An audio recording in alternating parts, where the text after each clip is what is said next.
Welcome back to the transfer room. It's your boy again, back with a few updates for you guys since our last episode. Firstly, we're going to start with France. AS Monaco have approached Pape Sarr from Tottenham Hotspur for a possible loan move from the Premier League to the French Ligue 1. So far, nothing concrete has happened. Club negotiations might start as soon as Sarr agrees to personal terms or even agrees to the move. So that is a deal we'll be looking forward to, as it doesn't seem like the Zerbi favors the midfielder. Moving on to Sunderland. Sunderland, who happen to be in Europe this season, are trying to bring in more players for the fact they will need quantity and quality to perform both in the Premier League and in Europe. Firstly, they have approached Igor Paixão, I hope I pronounced his name correctly. Plays as a left wing for Marseille. A few times I've seen him, especially for the fact when Waneri was loaned out to Marseille, he's put in some impressive performances here and there.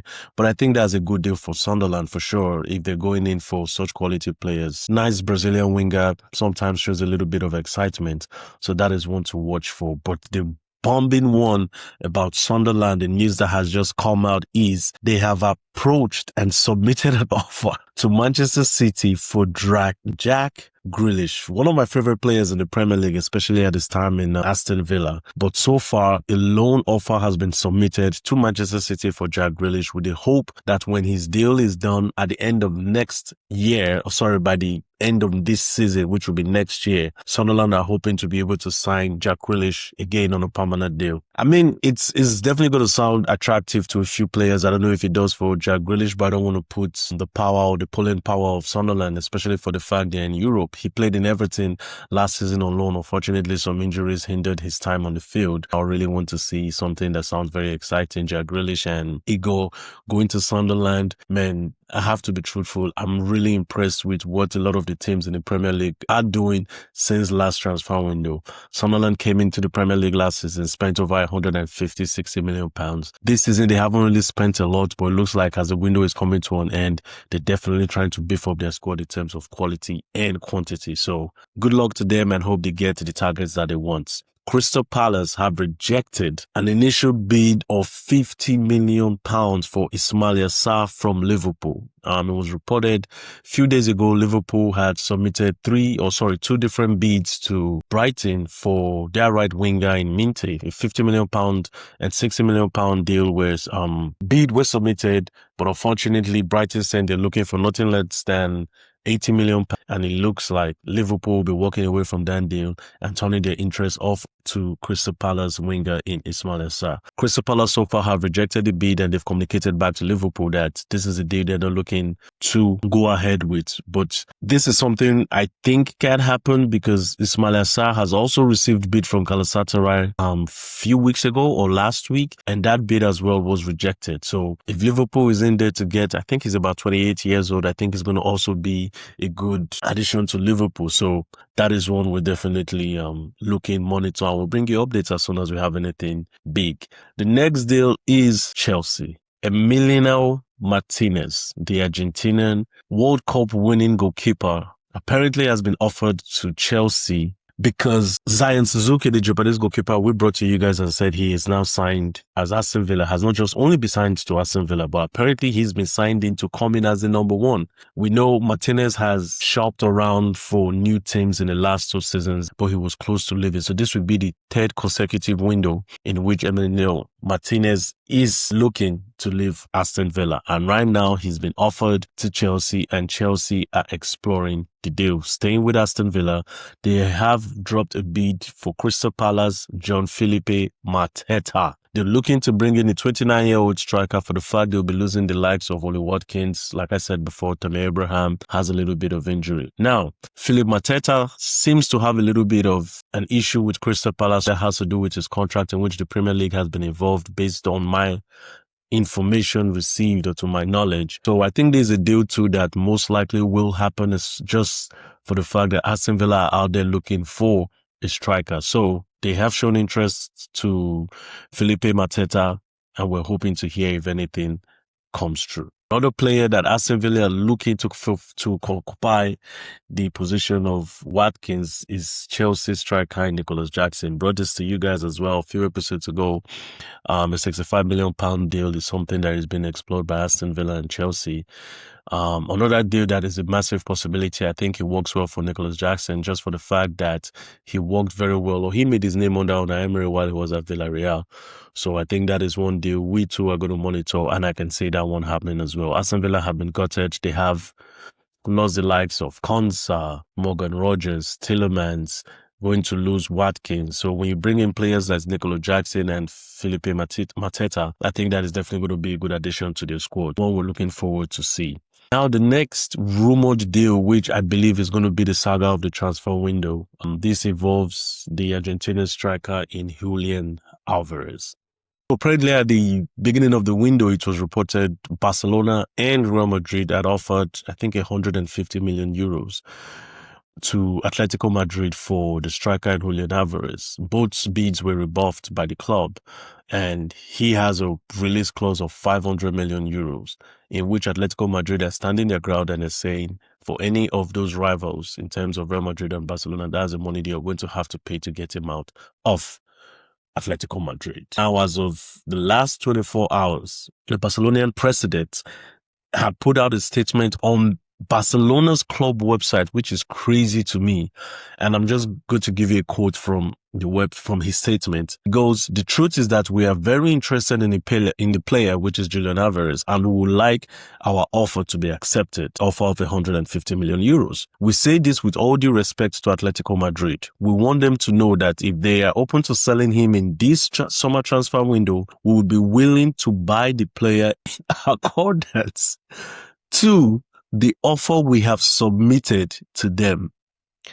When I saw that statement, that was a little bit crazy to me, because it's like, not only are you trying to force a club to sell their most valuable assets, one that they don't want to sell, they don't want to sell their asset to you, but you're saying you're willing to buy that player as long as it's within the offer that you submitted to them. Look, I respect Barcelona, but the way they move in the market sometimes, themselves and Real Madrid, I can't wish for the day someone just shoves it back at them. Well, Atletico Madrid were able to drop a statement in response to that, and I'll just give you a quote that just stood out to me. They said the player is being victimized, but the only victim of the Julian Alvarez case is us, as in Atletico Madrid. They have harmed us economically and socially. There is 0% chance of selling him to BARCA. Situation is not about money, it's about dignity. There is a 0% chance of selling it to BARCA. So now I respect Atletico Madrid's stance. I think I support their stance as well, just for the fact that they're standing their ground up against Barcelona. A lot of people would think about it, because I still feel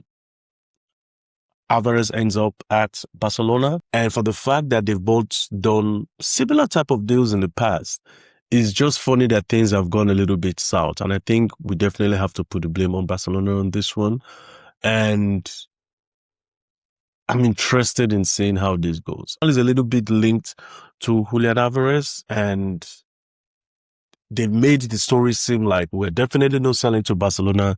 If you have to leave, you're definitely going to go somewhere else. And a lot of the reports are saying Arsenal are just sitting on the wings waiting to get Julian Alvarez. So for me personally, as an Arsenal fan, I really do love the player. I think he's very talented. I think he increases the talent and potential that we have in our squad. The only problem I have with the player at this point in time is you did this at Manchester City. You left after 2 years, which is understandable for the fact you were playing second fiddle to Haaland. You went to Atletico Madrid. You were given the keys to the city, or the keys to the club, in my opinion. They tried to build a team around you. And 2 years later, again, you're saying you want to go to Barcelona. Again, I'm not going to hold that against any player. The pinnacle of football has always been Barcelona and Real Madrid, especially for South American players. The only problem I have with Arsenal going for these players is for the fact that if we do go in for you, you've already made it clear, you stated the fact that you want to play for Barcelona. So if you want to play for Barcelona, this tells me that even if Arsenal save you and get you out of Atletico Madrid, within the next 2 years or after the next 2 seasons, we are going to be back here again and you saying you want to go to Barcelona. So for that reason, that is why I really don't care much about the deal. I prefer he goes somewhere else, and I prefer we look for some other different attacker. But that's beside the point. I'm just here to bring you the news. I just felt we'll just go deep a little bit into that situation. Moving on to confirmed deals so far in the transfer window within the last 24 to 48 hours. Here, Leverkusen have reached a deal with Al Ittihad for Moussa Diaby, a deal worth 37 million euros. Another player I've been a fan of, especially when he left from Bayern Leverkusen and came to Aston Villa. He's a right winger, nice, skillful player, strong left foot. He was a player I've always admired, and when he went to the Saudi Pro League, I was a little disappointed in him because I felt all that talent we needed to see you in the top stage. But again, you can't hold this against such players, especially for the financial packages that the Saudi Pro League has offered to a lot of players. It is something that is hard to turn down, and I definitely don't understand that fact that he wanted to go. So he's back at Bayer Leverkusen. We'll see how that goes. Second deal comes from Coventry. Coventry have announced a deal for Ethan Pinnock from Brentford. An experienced Premier League centre-back will now be moving to Coventry. I think Coventry have done a few business. They brought in the likes of Taiwo Awoniyi, now they're bringing in Pinnock. I think some Premier League experience for sure is needed in that team, so good luck to them and good luck to Pinnock. Next day, we're going to is Nottingham Forest. Nottingham Forest have agreed a fee with Chelsea for about £45 million for Liam Delap. Liam Delap, who was signed by Chelsea last summer from Ipswich. I think he had 2 or 3 goals in the Premier League last season and has fell down the pecking order in Chelsea, especially for the fact Welbeck has been brought in. Pedro has basically hit new heights, one I didn't expect him to hit at Chelsea within a short period of time. So now he has agreed a deal with Nottingham Forest, and he would play with Nottingham Forest under the likes of Oliver Glasner next season. Another deal that caught me off guard. Again, like I said, I am impressed with what a lot of the Premier League clubs or the newly promoted clubs coming to the Premier League have done in this transfer window. It was reported yesterday that Argentinian midfielder from Bayer Leverkusen, Ezequiel Palacios, World Cup winner, I repeat, World Cup winner, has agreed a deal to move to Ipswich. This deal comes to about 22.5 million euros and 5 million in add-ons. A World Cup winner is going to represent Ipswich in the Premier League. Massive kudos to Ipswich. Massive kudos to Ipswich, because like I said, for a team that just came in from the Championship to be able to attract a World Cup winner from a potential Champions League club to play for Ipswich in the Premier League, hats off. So that deal apparently is done, 4-year contract agreed, and he would even be the very first World Cup winner to represent Ipswich in the entirety of their history. Again, kudos. Next, we'll be going to Brentford. Brentford is another team that have started the season strong. Very impressed in how they play. They have agreed a deal for the left back in El Hadji Diouf. We spoke about him earlier in the season. I think the likes of Everton were interested, but now a £40 million deal has been agreed with Brentford, and Diouf will be playing as the starting left back for Brentford. Again, another marvelous deal in my opinion. I think he's a good left back. I think he's one of those guys when you put him in a good team or surround him with a better manager and better players, we would see how good he is. So, deal done. Last and final deal.